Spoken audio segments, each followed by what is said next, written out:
তো দেখুন বন্ধুরা, আপনারা কিন্তু যারা এই বছর নতুন মানে 2026 সালে লক্ষ্মী ভান্ডারে অ্যাপ্লাই করেছেন, আপনাদের মোবাইলে কোনো এখনো পর্যন্ত এসএমএস আসেনি। তো আপনারা কিন্তু চিন্তা করছেন যে এখনো কোনো এসএমএস আসলো না কেন, এবং তার সাথে সাথে আপনাদের এই যে আপনারা যে অ্যাপ্লাই করলেন, আপনাদের টাকাটা কবে আসবে? এই যে বিধানসভা নির্বাচন, এই বিধানসভা নির্বাচনের রেজাল্টের পরে কি আপনাদের অ্যাকাউন্টে টাকাটা ঢুকে যাবে? তো দেখুন বন্ধুরা, আপনারা যদি নতুন অ্যাপ্লাই করে থাকেন তো এই আজকের ভিডিওটা কিন্তু আপনাদের জন্যই। তো শেষ অবধি অবশ্যই দেখবেন, তার কারণ আজকের ভিডিওতে কিন্তু আমি আপনাদের সঙ্গে এটাই আলোচনা করব যে আপনাদের কাছে যে এখনো পর্যন্ত কোনো রকম কোনো এসএমএস আসেনি এর কারণ কি, এবং তার সাথে সাথে আপনারা কবে থেকে কিন্তু এই টাকাটা পেতে পারেন, এই নির্বাচনের পরে মানে বিধানসভা নির্বাচনের পরে কি টাকাটা পাবেন কিনা, এই সম্পর্কে কি আপডেট আছে। তো বন্ধুরা, এই বিস্তারিত আলোচনায় যাওয়ার আগে আপনি যদি চ্যানেলে নতুন হয়ে থাকেন অবশ্যই চ্যানেলটিকে সাবস্ক্রাইব করে পাশে থাকা বেল আইকনটিকে প্রেস করে অল নোটিফিকেশনটিকে অন করে দেবেন এই ধরনের ইনফরমেশন সবার আগে পাওয়ার জন্য। তো বন্ধুরা দেখুন, সবার প্রথমে বুঝতে হবে যে এই যে এসএমএস যেটা, এসএমএসটা আপনার কাছে যায়নি কেন।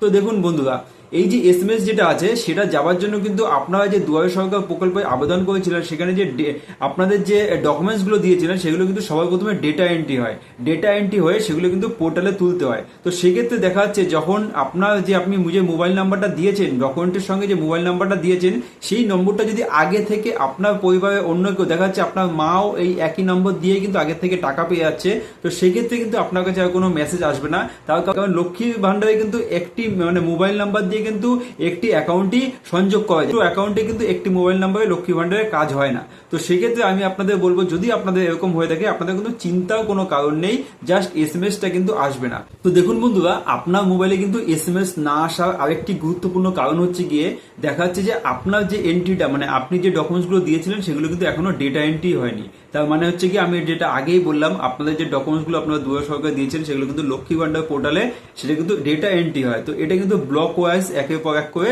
হচ্ছে। সেক্ষেত্রে যদি আপনার ডেটা এন্ট্রিটা এখনো পর্যন্ত সম্পন্ন না হয়ে থাকে তাহলে কিন্তু আপনার কাছে এখনো পর্যন্ত এসএমএস আসবে না।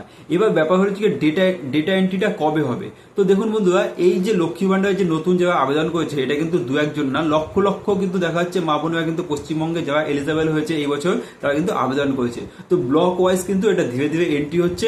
যখনই এন্ট্রি হবে আপনার নাম্বার আসবে, আপনারটা হয়ে গেলে কিন্তু যদি আপনার মোবাইল নাম্বারটা ডুপ্লিকেট না হয়ে থাকে, মানে আপনার নাম্বারটা আগে থেকে কেউ ইউজ না করে থাকে, তাহলে কিন্তু আপনার কাছে অবশ্যই মেসেজ চলে আসবে অ্যাপ্লিকেশন আইডি দিয়ে। লক্ষ্মী ভান্ডারের তরফ থেকে কিন্তু আপনার কাছে মেসেজ বা এসএমএস কিন্তু চলে আসবে। তো বন্ধুরা, এখন প্রশ্ন হলো, আমি যেটা আগেই বলছিলাম যে আপনাদের এই যে কাজটা সেটা কবে সম্পন্ন হবে। তো এটা কিন্তু দেখা যাচ্ছে যে সামনে বিধানসভা যেহেতু ভোট, হয়তো বা আমি আগে থেকে বলেছি হয়তো বা এই কাজটা এখন বন্ধ থাকলেও থাকতে পারে। এই যে 4টা মে মানে মে মাসের 4 তারিখে যে বিধানসভা ভোটের রেজাল্ট, তারপরের থেকেই হয়তো দেখা যাচ্ছে আপনাদের এই কাজটা শুরু হবে, এবং সেক্ষেত্রে কিন্তু যত দ্রুততার সঙ্গে হচ্ছে সেটা কিন্তু সম্পন্ন হয়ে যাবে। এবং তার সাথে সাথে অনেকেই দেখা যাচ্ছে যে মেসেজ এসেছে এবং তার সঙ্গে সঙ্গে তাদের ফাইনাল সাবমিটও দেখাচ্ছে। তো তাদের জন্য সুখবর, তাদের হয়তো ডেটা এন্ট্রি কাজটা সম্পূর্ণ হয়ে গেছে, যার জন্যই কিন্তু তাদের এই মুহূর্তে ফাইনাল সাবমিট দেখাচ্ছে। তার মানে হচ্ছে তাদের ডেটা এন্ট্রিটা কাজ হয়েছে।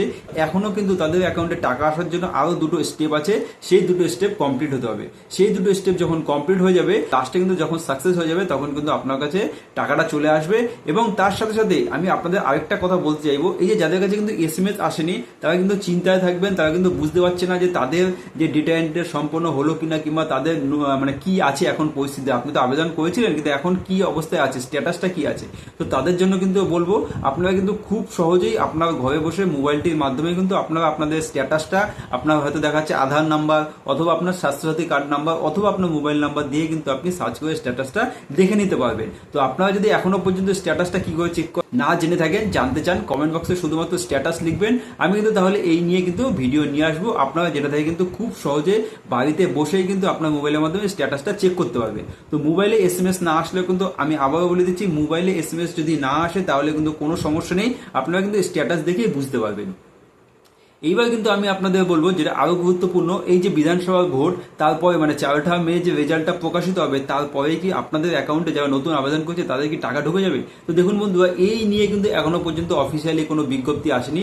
দেখা যাচ্ছে এখনো পর্যন্ত যে সমস্ত নতুন আবেদনকারীরা আবেদন করেছেন তাদের মধ্যে অনেকেই কিন্তু দুটো এসএমএস চলে এসছে, ফাইনাল সাবমিট হয়ে গেছে, কিন্তু অনেকেরই কিন্তু এখনো পর্যন্ত নো ডেটা ফাউন্ড দেখাচ্ছে। তো সেক্ষেত্রে সমস্ত ব্লকের সম্পূর্ণ কাজ যখন কমপ্লিট হবে, সবার যখন ডেটা এন্ট্রি কমপ্লিট হবে, স্টেপ ওইগুলো কমপ্লিট হবে, তারপরেই কিন্তু আপনাদের অ্যাকাউন্টে টাকাটা আসবে। তো এই সম্পর্কে কিন্তু এখনো অফিসিয়ালি কিছুই জানা যায়নি। তো বন্ধুরা, ভিডিওটি কেমন লাগলো কমেন্ট বক্সে অবশ্যই জানাবেন। তার সাথে সাথে আপনার স্ট্যাটাসে এই মুহূর্তে কি দেখাচ্ছে, আপনার কি ফাইনাল সাবমিট হয়ে গেছে, হ্যাঁ অথবা না লিখে অবশ্যই জানাবেন।